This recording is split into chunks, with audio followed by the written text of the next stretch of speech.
Welcome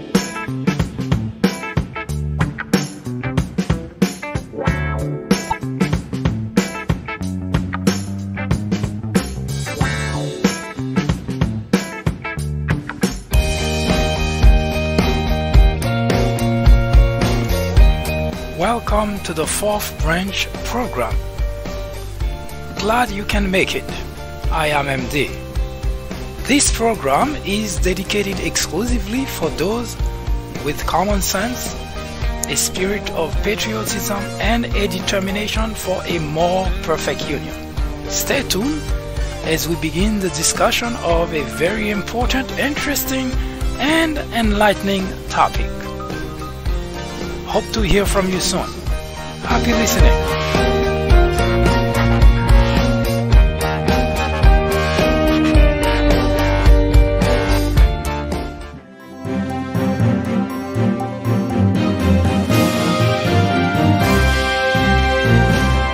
Good morning, everyone.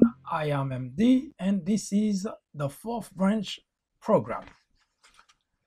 For the past 2 years, if you have been reading my publication or been watching my video, most likely you have seen the banner America in Crisis.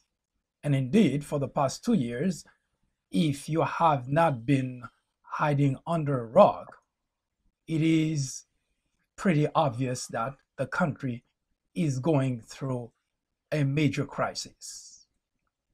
No, it is not because of Donald Trump. Certainly, Donald Trump has exacerbated the predicament that the country is in. But the country has been going down that path for a very long time.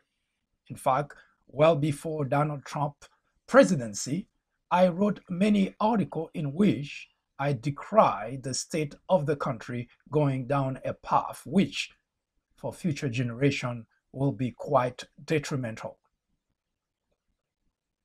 But added to the presidency of Donald Trump, which have certainly not helped the situation, we have other factors which make coping with the crisis in the country all the more difficult. And we are referring to racism in America. It has always been around well before Donald Trump bidded for the presidency of the United States. Well before he even thought that he could even get to that point, racism has been rampant in the country. Blacks are very shy about talking about racism because, well, it could be detrimental to them. Whites avoid it because, well, it offends them.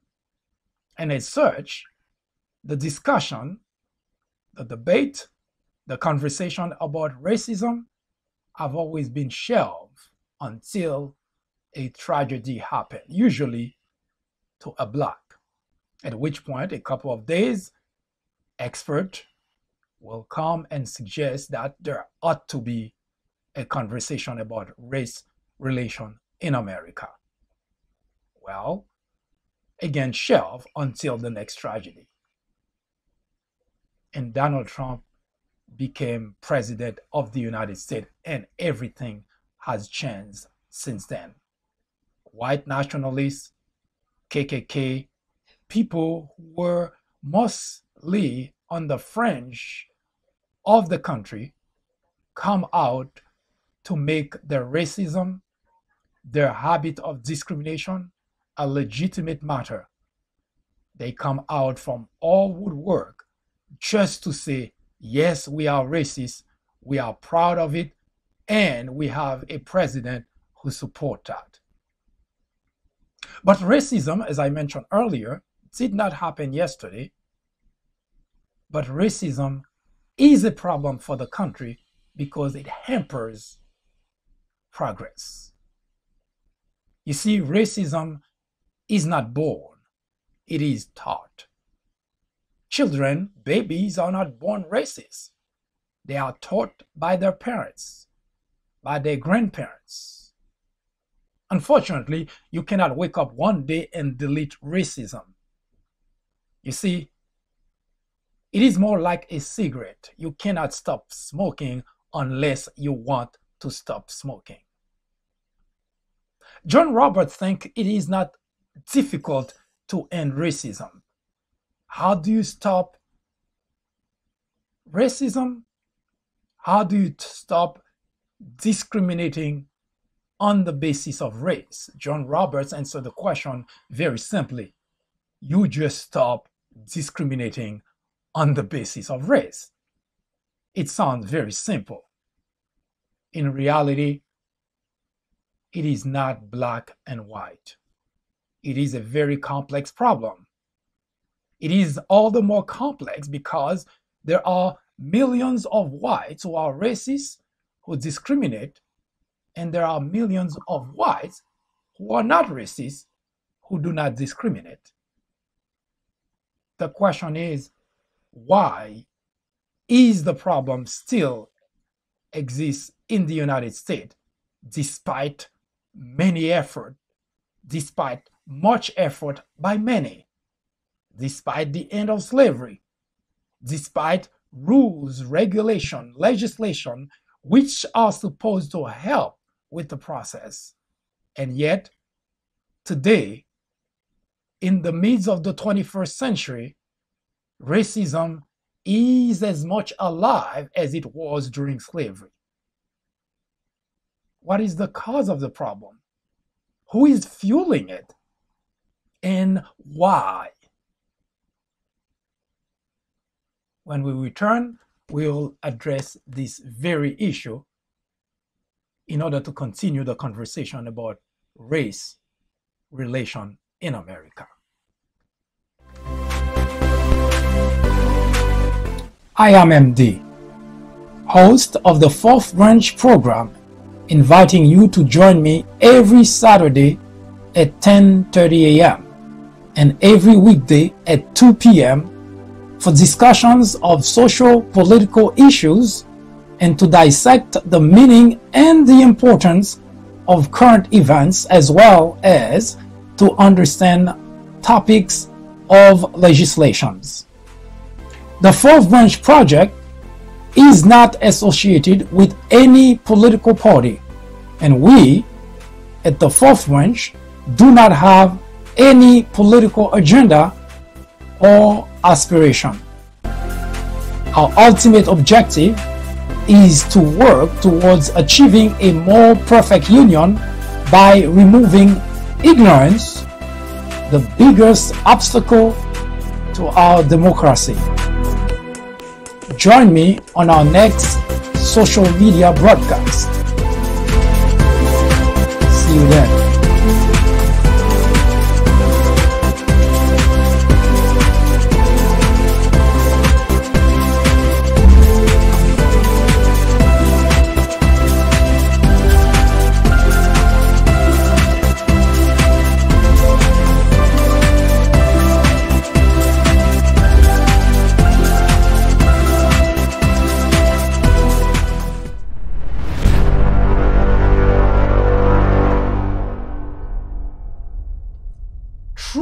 Patriotism hates injustice in its own land, said Clarence Darrow.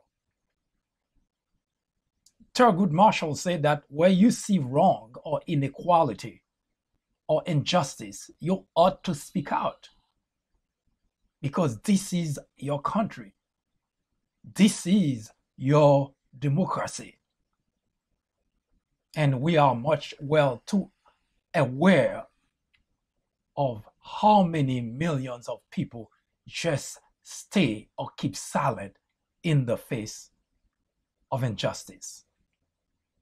Those who stay silent in the face of injustice are equally guilty of the injustice caused by the perpetrator. A story in the Bible depicted a conflicted Pilate symbolically washing his hands of, the murder, the crucifixions of Jesus. He washed his hands saying, see, I don't see anything wrong with the guy. I don't want anything to do with his death. And yet, He never stopped it. He just washed his hands off the sentence, the death sentence. He never said anything to prevent it from happening. Today, millions of whites, as it was hundreds of thousands of them during slavery, wash their hands of what's happening to blacks. During slavery, especially in the South, most whites participated in the purchase, in the sales, in the separation, in the torture, yes, even in the murder of blacks. Those who weren't, stay silent. Now, those slave owners, they deprive blacks of the same freedom that they sought from the kingdom they fled. Remember that? They didn't like it. They fled it.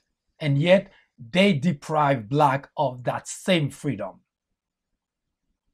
They inflicted on blacks the same torture they resented from the kings and the queens. They chained them, beat them till they bled, treated them like animals, like personal property, and everything that they hated about the kingdom they fled. They used black to enrich themselves and their families. Everything they complained about the kingdom they fled. They denied black of education. They even denied them of cure after they beat them till they bled. Wounds they inflicted them. They ripped their babies from the mother's womb to sell to the highest bidder. Things that they complain about a lot. They rape their women over and over and over. Well, those women didn't have any say over the matter because they were slaves. But what is even more ironic is the fact that today their offspring, which could be you, ancestors of former slave owners, deny having anything to do with the plight of the blacks in the nation. You wash your hands of blacks because being treated like second-class citizens. Yes, whites wash their hands of black being denied unemployment just for being blacks. Whites wash their hands of black being labeled thieves, criminal, violent. They wash their hands of black being labeled lazy. Remember how much they torture them to work 18 hours a day, and yet they label them lazy.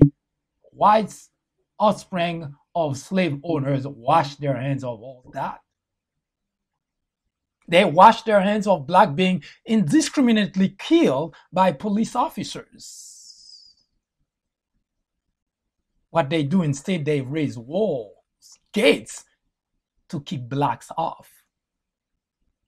They set rules, guidelines, targeted directly at blacks. They deny blacks access to everything.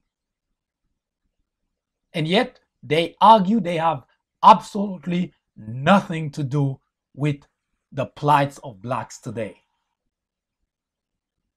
Racism is still alive in the United States because whites, millions of whites, whose ancestors were slave owners, they continue to deny blacks the same freedom their ancestors did during slavery.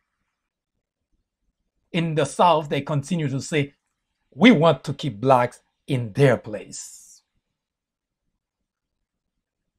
Racism is not an accident. It is deliberate action by those and millions of whites in position of power, whether in private organization, private company, in the government. Those actions to continue the trend which were established during slavery. No, racism is not an accident. No, it's not the action of just a few individuals. It's not just the white nationalists. It's not just the KKK. It is institutionalized right here in the United States of America. It is not hard to see. It is in the legislation passed in Washington. It is in the judges, legislator appointed to the bench. It is in the justices appointed to the Supreme Court. It is the governors, the mayors, and yes, the president of the United States that we elected. Racism is not an accident.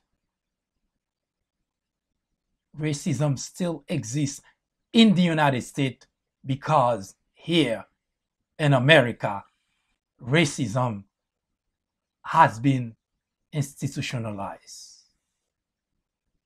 It is on the street. It is at the supermarket. It is at the school. It is with our legislators, with our governors, with our mayors, with the president. It is with you who ignore you have nothing to do with it. It is with everyone who deny its existence. It is with everyone who minimize its impact. Racism still exists in America because those who ignore it think that it will just go away. Those who deny it think that makes it less true. And those who simply practice it believe it is the right thing to do. John Roberts says, the only way to stop discrimination on the basis of race is to stop discriminating in the basis of race. When a black raises his voice against oppression, those who are comfortable with it, the first to criticize them. Watch Fox.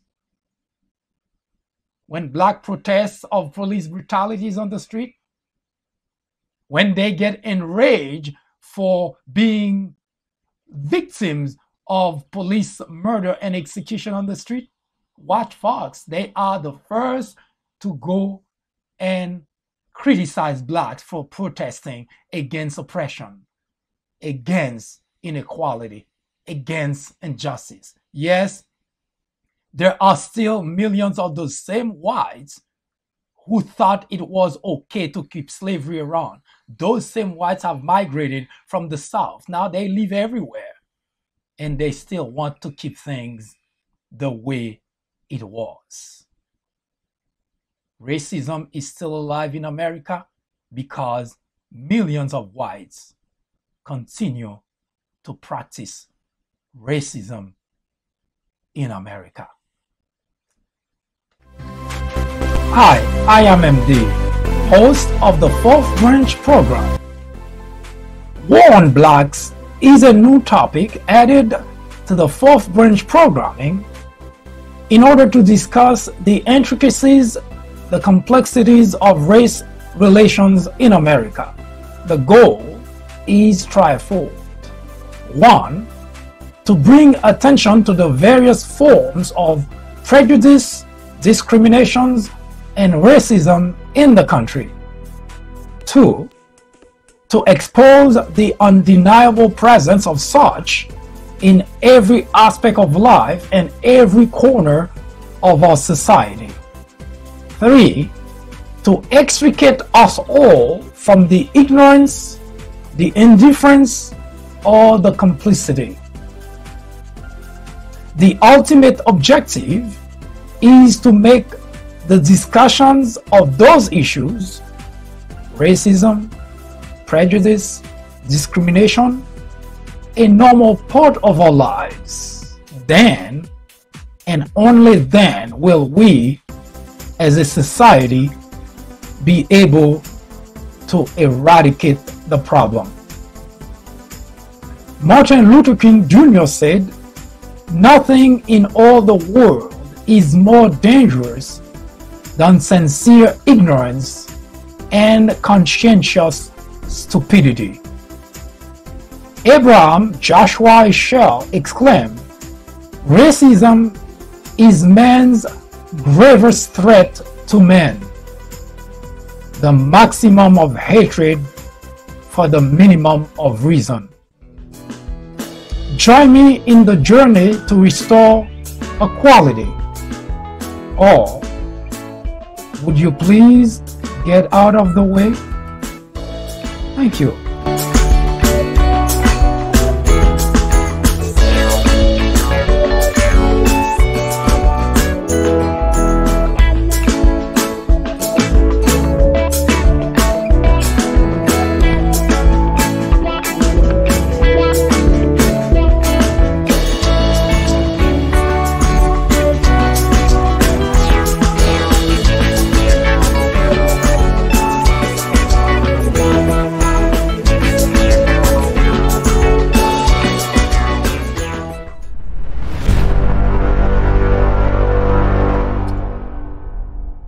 Race relation in America, as I mentioned many times since we began the discussion of this topic, is complex. It is not black and white. We know that. Since even during slavery, there were whites who did not participate. There were whites who hated it. And there were whites who believed it was wrong. But millions also benefited of it, took advantage of it, and practiced it as if it is a normal course of affair. Now, I mentioned earlier that racism in America is institutionalized. This is not just a pretty word. It is a state of affair in the country where everywhere you turn, the system is set in such a way that blacks are always at a disadvantage. Yes, slavery ended a zillion years ago. But blacks' predicament has not improved that much. When Abraham Lincoln signed the Emancipation Act, which purpose was to free the slave, to end slavery,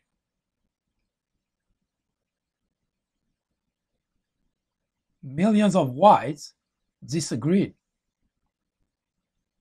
When the idea itself was being floated around that Abraham Lincoln is going to put that on the table, there were uprising, uproar, a lot of talk that no, we can't do that.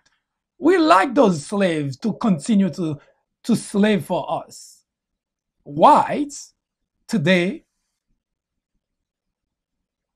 those who have actually benefited of slavery, wash their hands off the idea that they have absolutely nothing to do with slavery.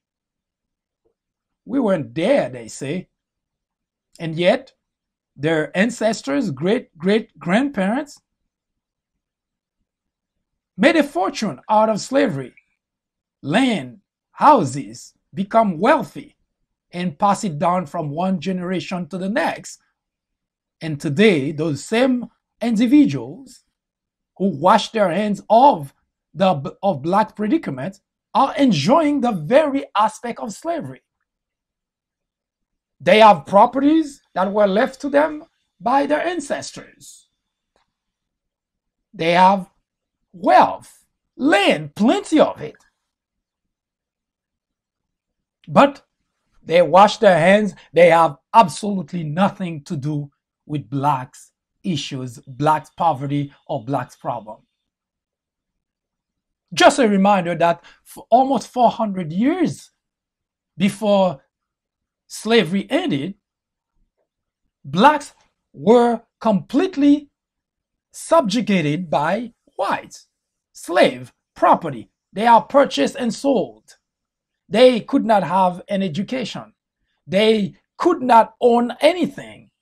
They were stripped of everything that they had, including their own strength, their own health. All of that to the benefits of whites, because everything that they did benefited the whites. The white kids were going to school.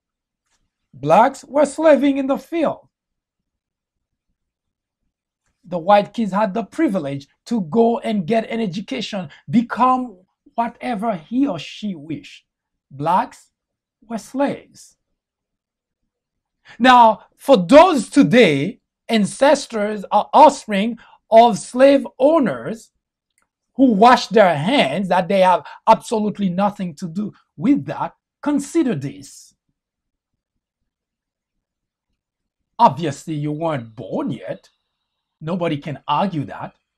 But your ancestors, great grandparents, went to school, get an education, went to college, and get a great job, doing well, buying houses, buying land, buying slaves, while the slaves were exactly where they were at the field, being tortured, working 18 hours a day. The same slave today that you calling lazy. Yes, they were working 18 hours a day. And if they show any sign of fatigue, they were beat until they bled. Some of them had their limbs removed to teach them a lesson. Some of them got starved to death. Yes, those same people that today whites call lazy. How quickly do we forget history? How quickly do we forget that we have inflicted on the blacks the predicament that they are today? But we cannot dwell in the past, obviously, because slavery is over. And we're not here to dwell in the slavery time. We're here to show that despite the fact that slavery has been over for a century, over a century, the institution which made it impossible for blacks to move up, those institutions are still in place. Those same guidelines, those same rules, those same barriers, they're still in place. Now they take a different form, obviously. We don't call it slavery anymore. Whites work to keep blacks in their place. It is everywhere you look. It's not just in applying for a job and not being able to get the job, not because one is not qualified, but because rather, well, gee, we ought to promote not the blacks. Talking about that, Donald Trump has been raving about the fact that blacks' unemployment is low, as if he's done something to help the cause. Black unemployment has been dropping for the first 6 years that Obama has been, for the last 6 years rather, of Obama administration. And it's not just black unemployment. Unemployment has been on a downtrend. In general, has nothing to do with anything that Trump has done. But hey, Trump has a magic wand, just like Ronald Reagan. Remember that? Now, just to digress a little bit, to prove the point that Republicans in general have this habit of claiming credit for anything or everything that happened. When in fact, anyone with, you don't have to be a genius, but with the average intelligence should be able to tell that it is impossible. For instance, let's take the case of Ronald Reagan. Here's a quick look at an excerpt that I wrote, an article a few days ago about Ronald Reagan when he became president of the United States. Now, this article, you can read it on the People Branch website, which is titled Ronald Reagan, a Hero Which Never Was. Now, the reason I brought that up is because Yes, Republican in general, they have the habit of claiming credit for something that if you look, you don't have to look hard, would make no sense whatsoever that they would have credit for it. For instance, when Ronald Reagan was sworn in as President of the United States, January 20th, 1981, the very following day, Iran, which held hostages 52 Americans, released those Americans. And the Reagan administration claimed credit for it. Now, you don't have to be a genius to figure out that that's impossible. Ronald Reagan hasn't done anything just yet, and the hostages were released the day after he was sworn in as President of the United States. Now, it's as if Ronald Reagan has a magic wand and he just waved it and everything happened. Well, the backstory is this. Ronald Reagan administration, just like Donald Trump, deceived the American people. It was the Jimmy Carter's administration who secured the release of the hostages after 1 year of negotiation. But Ronald Reagan, president-elect at that time, went behind the scene and negotiated with the hostage takers not to release the hostages until after he was sworn in. If that sounds familiar to you, it should, because Donald Trump did exactly the same thing when Obama slapped Russia with more sanctions. The Donald Trump president-elect administration went behind the scene and said to Vladimir Putin, don't worry about it, we'll take care of that. You see, nothing has changed. Now, I bring that up not because it has any relevance to our conversation, but to prove a very simple point, that Donald Trump has been claiming credit for the fact that blacks' unemployment has been on a downtrend. Now, that aside, suffice to say that blacks' unemployment is almost twice as high as whites' unemployment rate. And in 14 states in the country, blacks' unemployment is actually twice as much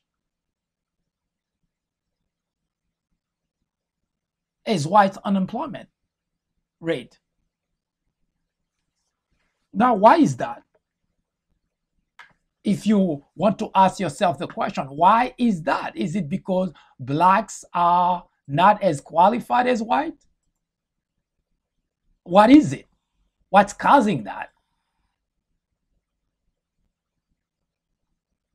Now, let's look at this article that was published on of a study done by the Economic Policy Institute that shows, and I'm reading just a quick excerpt from that article, which you can get from the link provided in this document. While President Donald Trump is fond of taking credit for the lower national black unemployment since the Bureau of Labor Statistics started reporting by race in the 1970s, experts say the credit should actually go to Barack Obama administration. Trump, and I continue to read, Trump has nothing to do with the decline in African American jobless rates or any group rates for that matter. You can read about that. This is a study that was done by an institute. It's not a Democrat or a Republican study. So the idea that as if Republicans actually like talking a lot about what they're doing. But the fact remains that blacks have been victimized by the very policy, by the very legislations that are overwhelmingly and at times exclusively Republicans. I talk about the following many times since we began the discussion on race relation in America. Thomas Farr, who is someone that Mitch McConnell was trying the best that he could to place on the federal bench as a judge, just a heartbeat away from becoming justice. Now, Thomas Farr happened to be a racist. He worked aggressively to suppress black votes. He worked openly to prevent blacks from having the opportunity to vote. And yet, the Republican Senate, the full Republican Senate, voted to place him on the federal bench. And the only reason he's not today is because there were only 2 senators who went against that. That was Jeff Flake, and Jeff Flake didn't go against that because he didn't want anything to do with a racist on the federal bench. That I would never know, but he went against it because of the fact that he drew a line in the sand. He said until Mitch McConnell put on the floor a legislation to protect Robert Mueller, he's not going to vote for any appointee, any nominee that Donald Trump sent to the Senate. That's the only reason Jeff Flake didn't vote, or at least that I know of. Now, the second person was Tim Scott. He is a senator from South Carolina, and he, of course, happened to be black. So he knows of Thomas Farr. He knows that Thomas Farr has been working aggressively to suppress black votes. So you would expect him to vote against it, and he voted against it. Now, the whole Republican Senate, including the Senate Majority Leader Mitch McConnell, voted to place on the federal bench a racist, someone who is openly racist. Now, you can call it politics if you want to, but anyone with a slight degree of decency, anyone who is not racist, would say no. In this 21st century, we cannot afford to continue the practice of placing on the federal bench someone who is openly racist. So when I mention that racism is institutionalized, that's not a pretty word. Those are efforts done by people at various aspects, at various posts in our government to make certain that racism continues to exist in the United States. Now, if you were to ask Mitch McConnell or any of those Republicans who voted to place that gentleman on the federal bench, they would tell you, no, we're not racist. Words are worth absolutely nothing when not accompanied with action. Now, if you vote a racist to place on the federal bench, today, his impact is on the local level, only in North Carolina. Now you want to promote that individual to the federal bench to have his impact on the at the federal level. Yes, you are racist.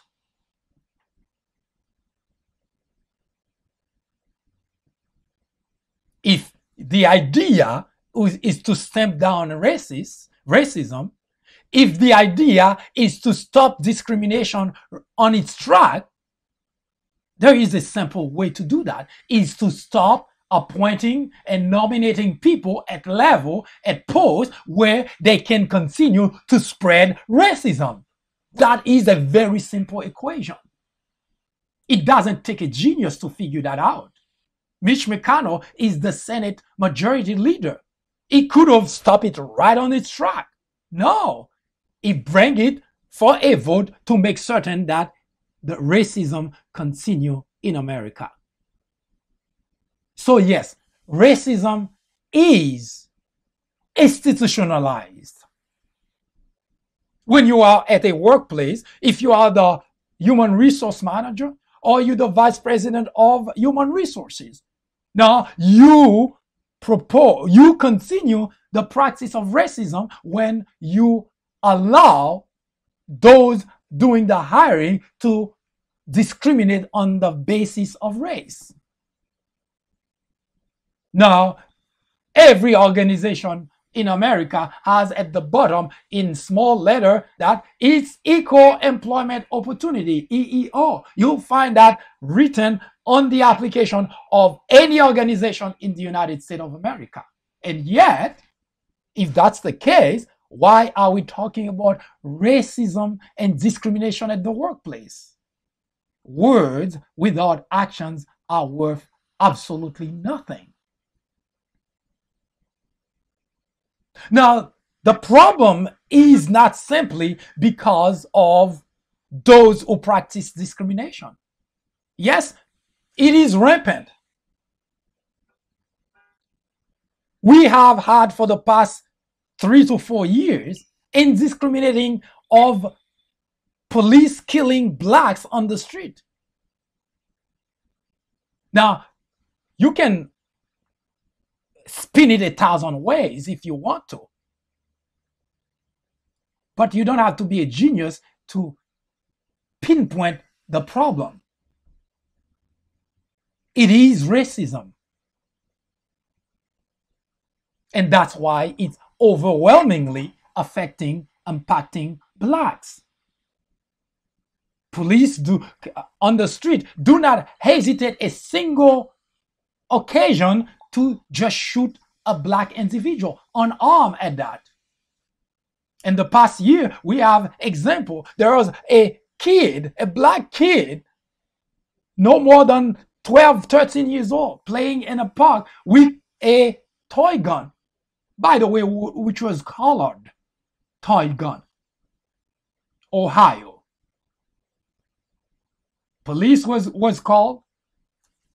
The minute that they step into the scene, and the video clearly show you a second of the car stopping, he opened fire on the black kid and killed. This is discrimination, period. But what makes it even worse is not just about those who discriminate. It's not just those who act under racist behavior. It is also the silence of those who see it, who witness it, and who say absolutely nothing. Yes, plenty of whites see it, they hear it, they witness it, they participated in it, and yet they say absolutely nothing about it. Now, ignoring the problem will not make it go away. To deny it doesn't make it any less true.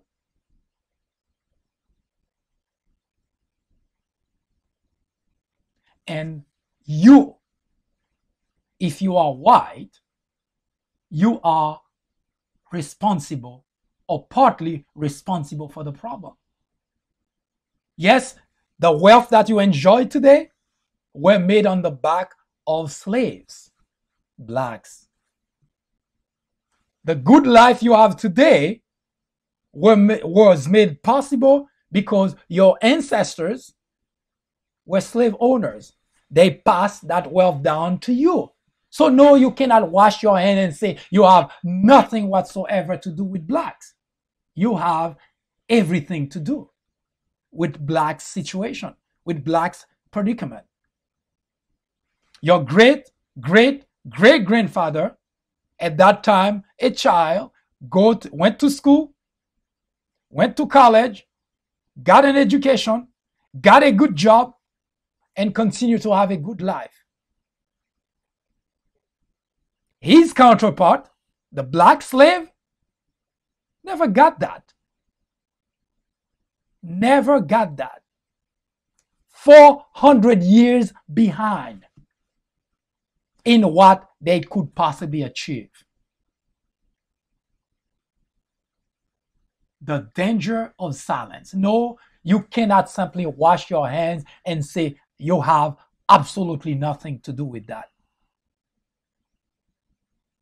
It is a problem for both blacks and whites to work to eradicate racism and discrimination in the country. There is no one who can claim I have nothing to do with that. Nobody can claim that. As mentioned, many millions of whites fought to keep slavery around. Millions of whites fought to end slavery. Yes, those who fought to end slavery won. The irony of the whole thing, those who fought to keep slavery around, they were exclusively whites. Because, well, they enjoy the life. Slave, free labor, they can do whatever they want. They can beat the crap out of them. They can kill them. They can do whatever, and they had to report or to account to no one. And that's the kind of lives that they want, and they wanted to keep it around that way. And when it ended, they get upset, and they started a campaign. And the campaign has to do with making certain that blacks do not get anywhere. They erected walls, they put barriers, obstacles, and they wanted to make certain that blacks simply would not have the opportunity. And they instituted racism in the country. But that wasn't all that they did. They had a lot of tools in their repertoire.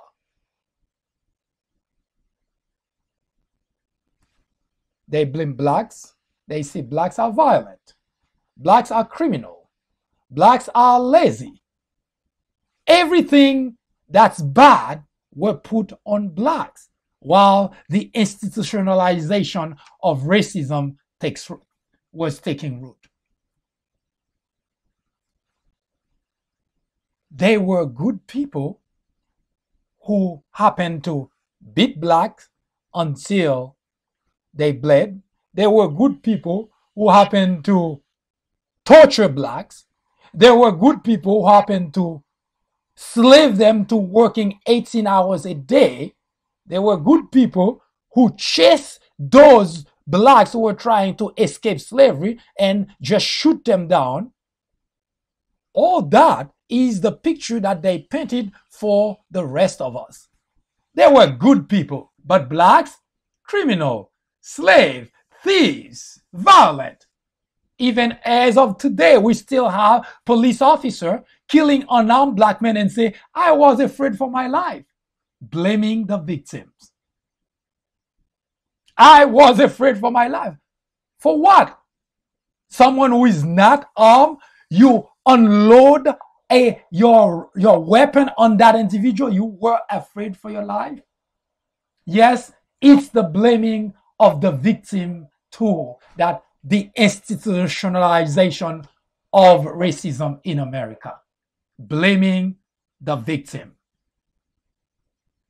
Today, even some blacks get into the bandwagon. I heard that individual, I believe it was that fool, Kanye West, who say slavery was a choice.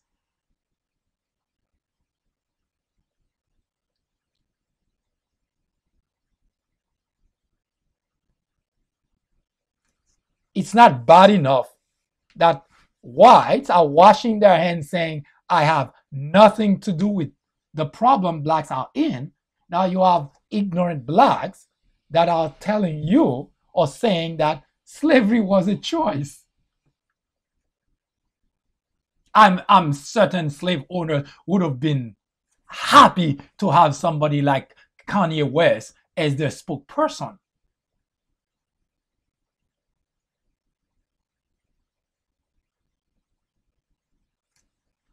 Beyond slavery, whites, former slave owners, work aggressively to institutionalize racism in America. It was easy in the past to simply pinpoint where they are. It was mostly in the South. But with technology, with migration, They're everywhere today. Yes, racism in America is real. But the biggest problem we have to eradicate racism, to end racism, is the fact that those whites who witness it, who see it, they stay silent. They say nothing. Hi, I am MD, host of the Fourth Branch program. War on Blacks is a new topic added to the Fourth Branch programming in order to discuss the intricacies, the complexities of race relations in America. The goal is threefold. One, to bring attention to the various forms of prejudice, discriminations, and racism in the country. Two, to expose the undeniable presence of such in every aspect of life and every corner of our society. Three, to extricate us all from the ignorance, the indifference, or the complicity. The ultimate objective is to make the discussions of those issues, racism, prejudice, discrimination, a normal part of our lives. Then, and only then, will we, as a society, be able to eradicate the problem.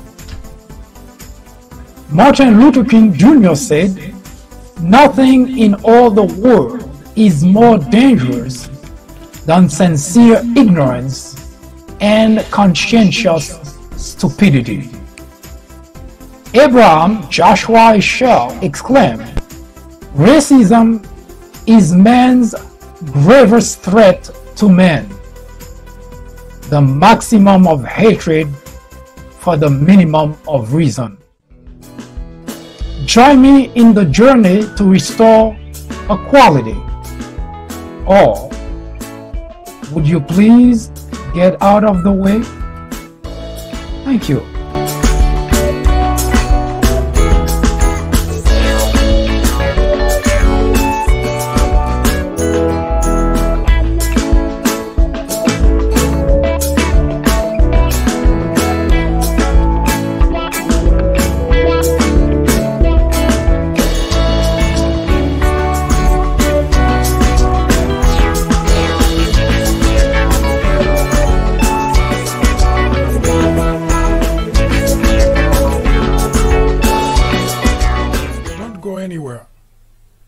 The Fourth Branch program will return in just a moment.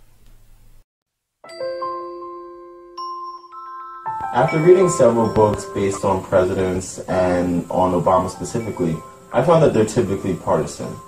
The Obama legacy targets the heart of the issue by giving credit to the president where it's due, but definitely coming down hard on Obama on his bigger failures, like his handling of the Syrian crisis. If you are in college, going to college, you are an educator, a faculty member, or someone with interest in government or politics, The Obama Legacy is definitely a book to read. My professor recommended The Obama Legacy. A friend actually recommended The Obama Legacy. I would highly recommend this book for anyone, whether for academic use or leisure reading. I would recommend this book to anyone out there searching for an impartial and unbiased look into Barack Obama's tenure as president. I would definitely recommend this book as a good read for both liberals and conservatives.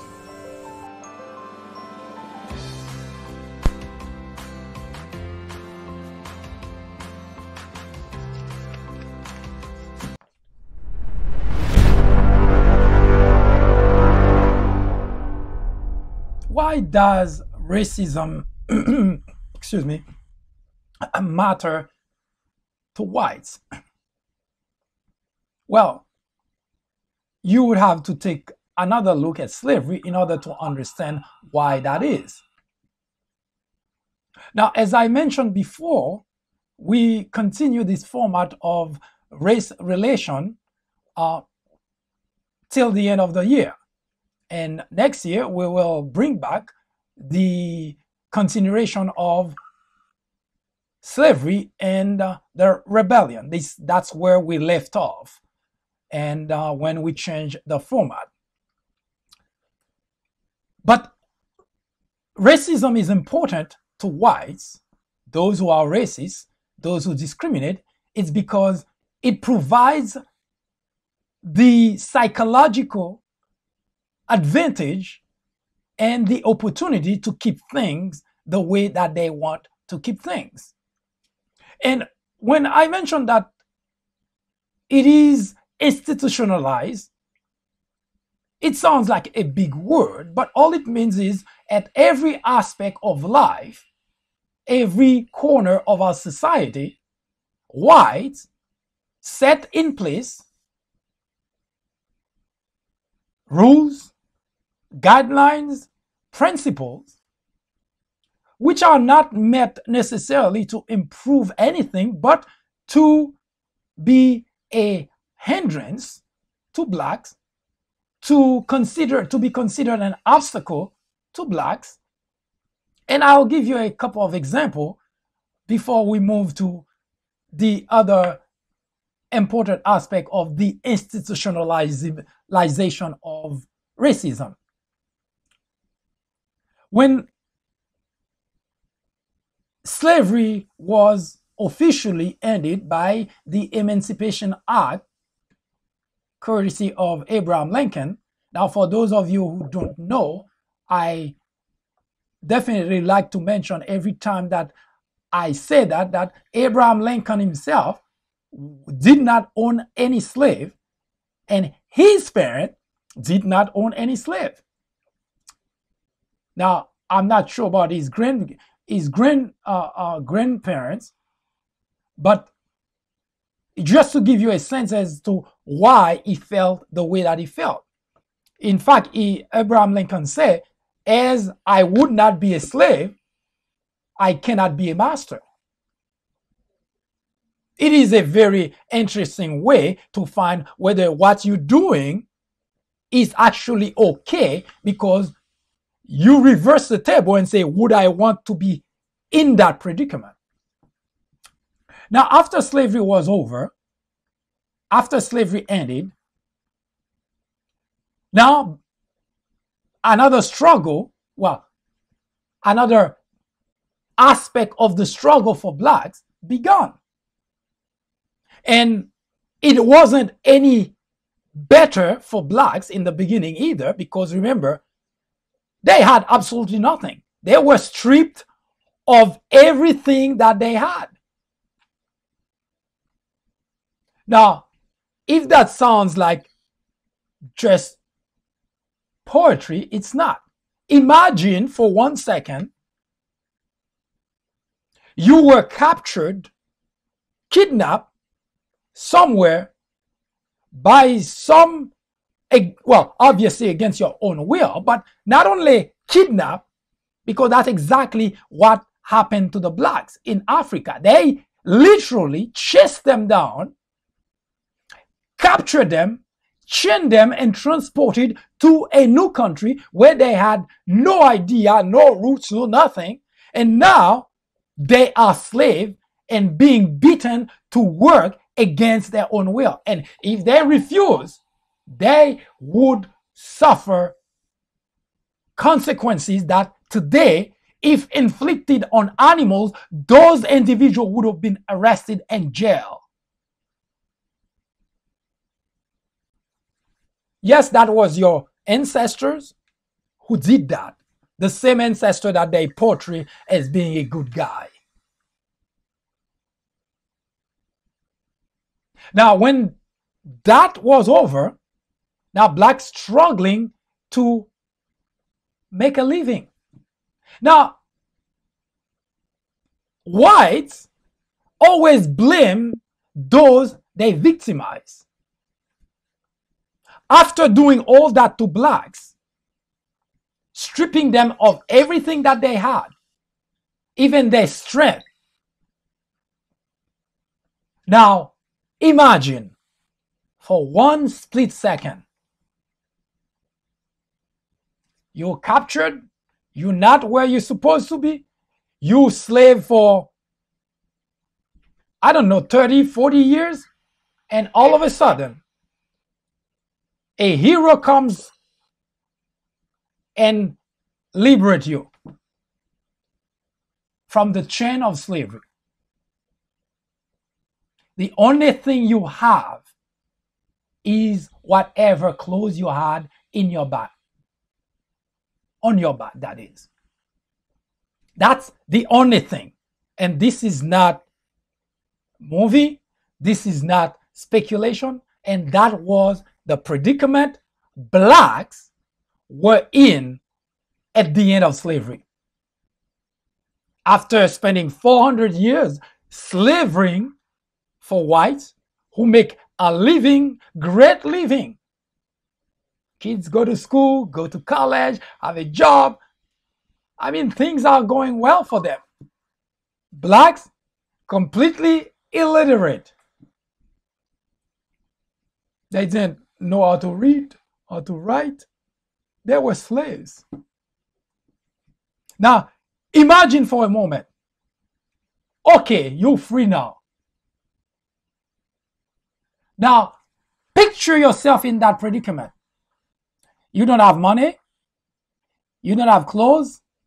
You don't have food. How do you think you're going to be making a living while you're trying to figure out how to make first your way to the north? Because the north was more or less receptive, welcoming to blacks. But you're in the south. You have to make ways to the north. What do you think you have to do? Along the way, you have to break in places where obviously there were food. And those places happen to be owned by slave owners.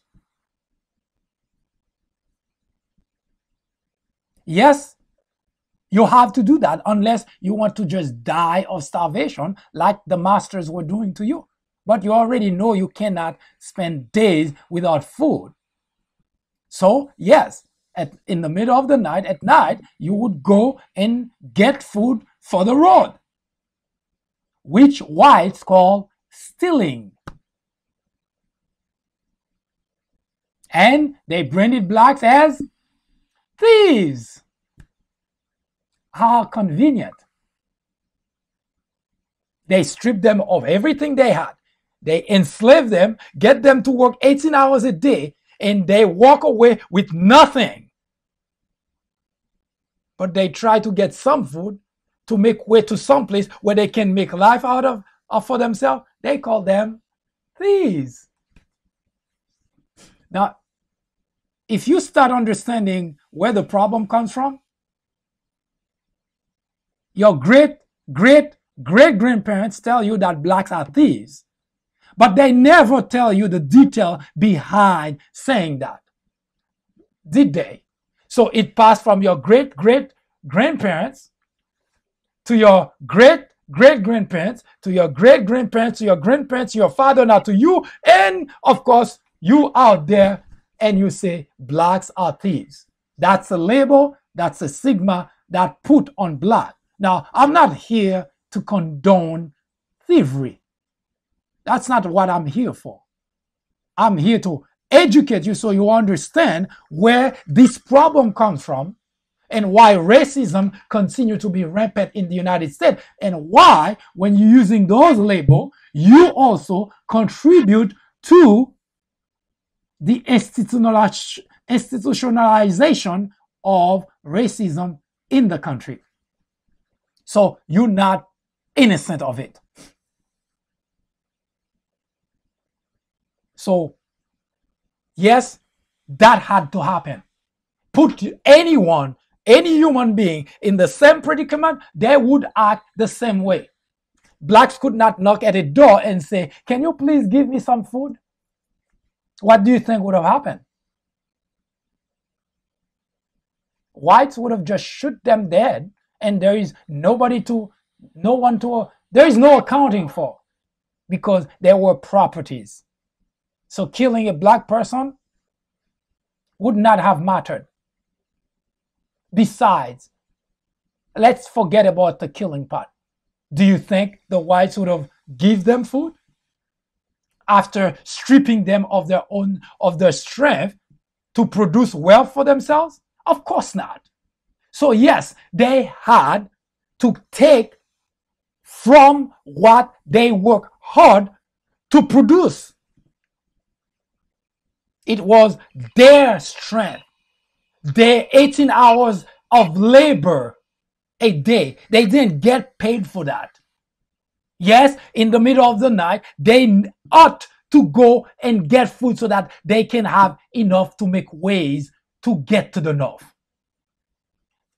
Whites wake up the next day and they say, oh my God, blacks stole everything that I had. And they call them thieves. How ironic. Blaming the victim. Words gets are across the South. Blacks are thieves. It reverberated all across the South. Blacks are thieves. You see a black, watch out. They're going to be stealing your stuff. Repeat it over, generation after generation after generation, until it gets to you. And now you brand every black you see as thieves. And the stigma, the label stays, and you continue to do that. You continue to help with the institutionalization of racism in America. No, you're not innocent of it. You cannot wash your hands of it as if you have nothing to do with it. You have, if you are white, you have everything to do with racism and discrimination in America. You contributed to some extent about it. Yes, you may not discriminate. I say that 10,000 times, that there are whites who are racist who discriminate, and there are whites who are not racist who do not discriminate. But if you are silent when you see it, you also contribute to the problem. You see the problem, you witness it, you hear it, and you figure out, oh, it doesn't affect me. Yes, you contribute towards helping the institutionalization of racism in America. Yes, the problem is complex. It started a long time ago. Unfortunately, it's carried over to this generation.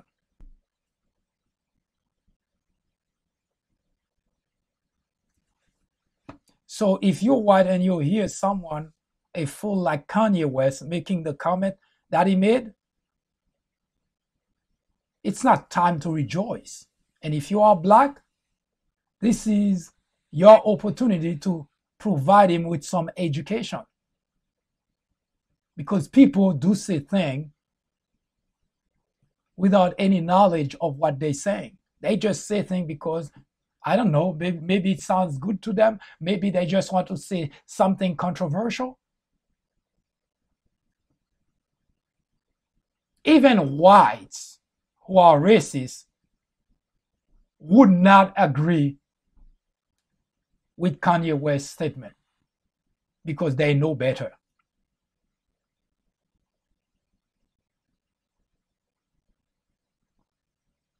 Now, here's one aspect of blaming the victim that, ironically, has been adopted by some blacks as well. Again, ignorant blacks. They say, why didn't they escape slavery? Why didn't they run? Why couldn't they have just escaped slavery if they didn't like it? It's really the way of blaming the victim. Why couldn't they? Let us think. Why couldn't they? Any reason why? Can you think of one reason?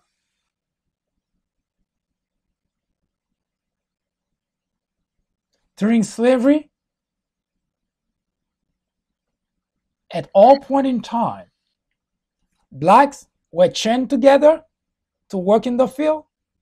And if they had to be separated somehow by some distance, they had guards with, when I say guards, not necessarily armed forces, but individuals who acted as guards with a rifle that would shoot anyone who tried to escape.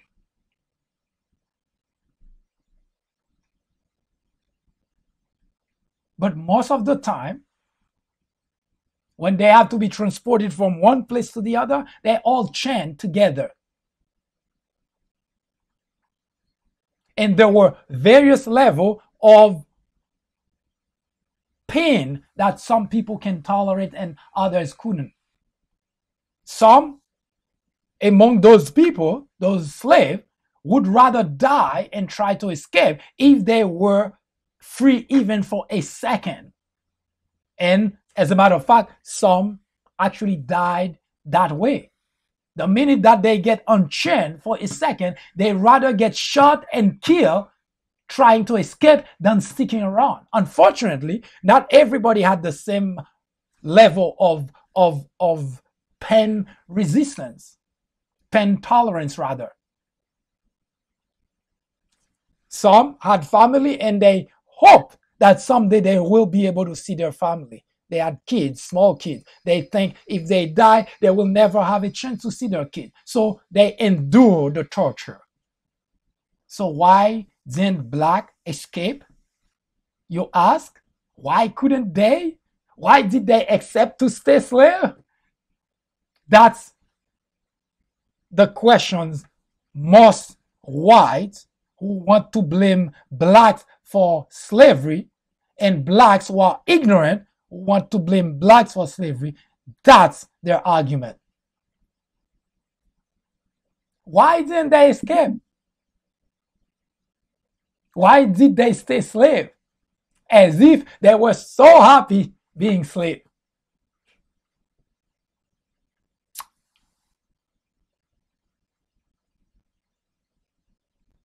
Besides racism, discrimination being rampant in the country today, the biggest problem we have is the fact that many whites are silent. When a black is gunned down, an unarmed black gunned down on the street by a police officer who claimed, "I was afraid for my life," whites are silent. Or at least I should say, most whites are silent. Those who are not, you tune into Fox, they blame the victim. If they are not silent, they are out there blaming the victim for being victimized. That's the problem, the biggest problem, beyond the issue, the predicament of racism in the United States. You have the racist, you have those who discriminate, and of course you have others who may not discriminate, who may not be racist, but they are silent in the face of racism. And sometimes it's because they benefit of racism. A black and a white are due for promotion. Blacks has higher education. Now, if there is no racism, the black would get the promotion. But because of racism, the white gets the promotion. Whites who are aware of that predicament would not speak out because it benefits them. Yes, the institutionalization of racism is done and used by different groups for different reasons.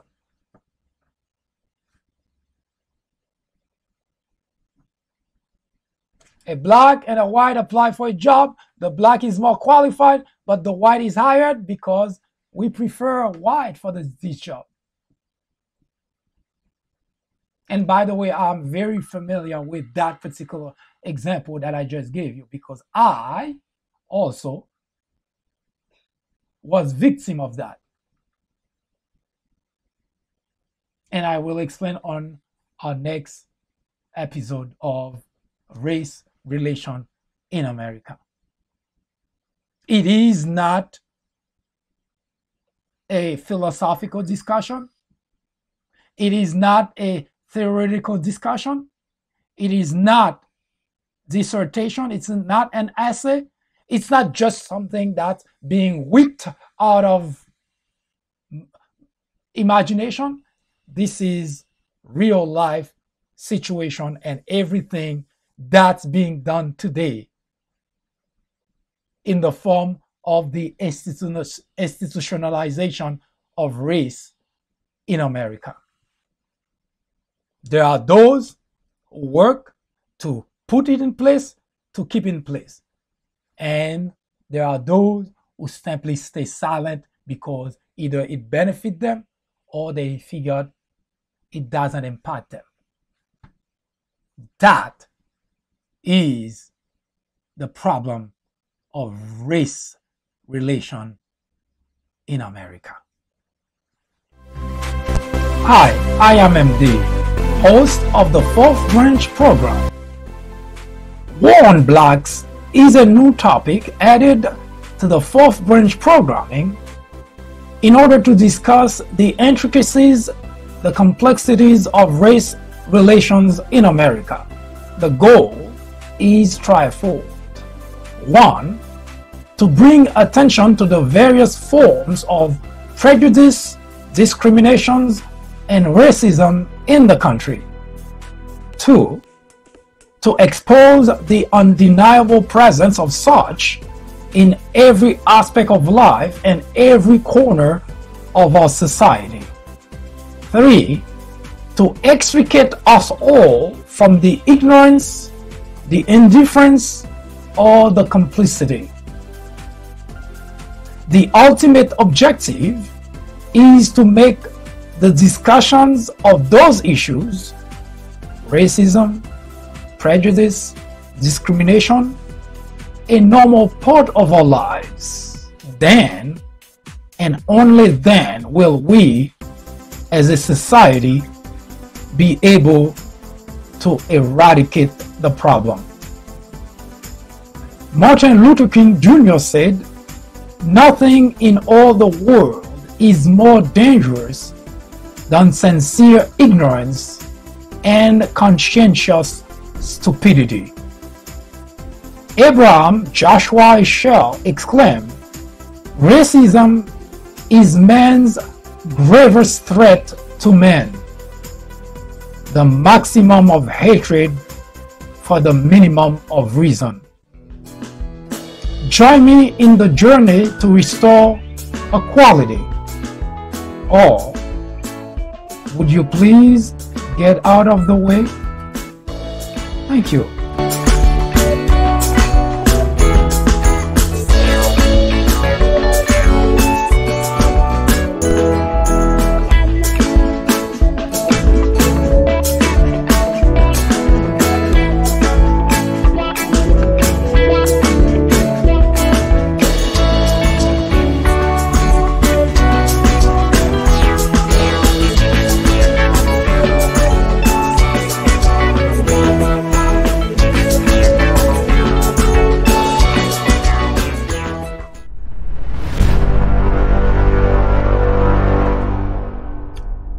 I do thank you for spending the time with me, and I hope that these information have been most helpful. I hope to see you again Monday at 2 p.m. In the meantime, if you have any question that you would like to ask, you would like to make comment, criticism, suggestion, please do not hesitate to contact us. If you have a topic that you would like us to research and discuss, do get in touch with us as well. we do hope that you can become part of the solution to those problems that our country is confronting. They are serious problems, and every individual who comprises the United States of America should be concerned as to putting an end to the institutionalization of racism in the country. I hope you have a wonderful end of the year and a great afternoon. See you next time. I am MD, host of the Fourth Branch program, inviting you to join me every Saturday at 10:30 a.m. and every weekday at 2 p.m. for discussions of social political issues and to dissect the meaning and the importance of current events, as well as to understand topics of legislations. The Fourth Branch Project is not associated with any political party, and we at the Fourth Branch do not have any political agenda or aspiration. Our ultimate objective is to work towards achieving a more perfect union by removing ignorance, the biggest obstacle to our democracy. Join me on our next social media broadcast. See you then.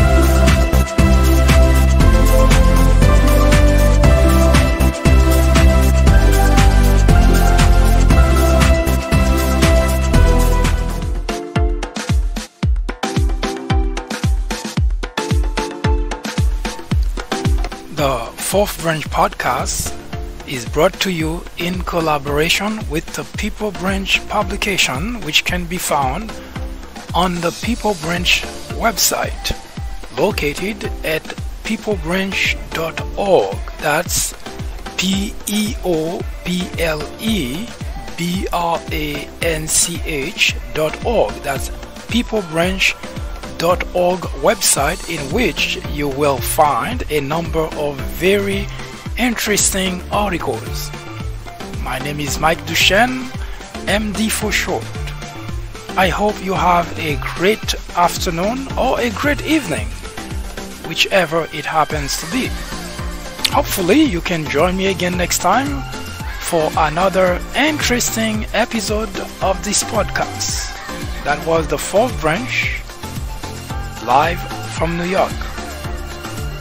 Good day.